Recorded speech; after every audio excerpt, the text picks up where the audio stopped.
Alors bonjour à tous, aujourd'hui on se retrouve pour parler d'une question très importante qui est comment la non-adoption d'une politique RSE peut nuire ou alors desservir une entreprise. Alors pour répondre à cette question, on se retrouve actuellement devant les locaux d'Amazon qui justement est une entreprise qui est décriée pour sa politique RSE. Je suis actuellement avec Louis, responsable RSE. Bonjour Louis.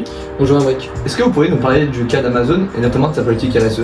Oui, je vais vous parler du cas de Christian Smols qui s'est déroulé en 2019.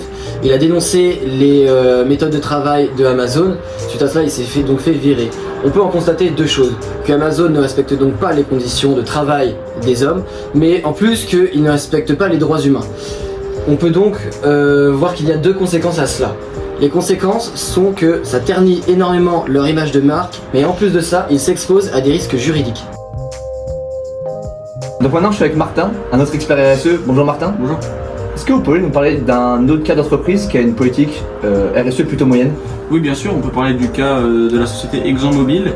Suite à un scandale en 2019, on a appris que depuis les années 1970, cette entreprise savait que son activité nuisait à l'environnement, mais elle a préféré le cacher au grand public au profit de son activité économique. Donc une fois que ce scandale RSE a éclaté, il y a eu deux impacts importants pour la société. Le premier, c'est que son image de marque a été ternie, donc forcément le chiffre d'affaires a fortement baissé suite à ça. Et le deuxième impact de cette politique RSE plutôt moyenne, voire désastreuse, c'est que cette entreprise a eu des impacts juridiques conséquents.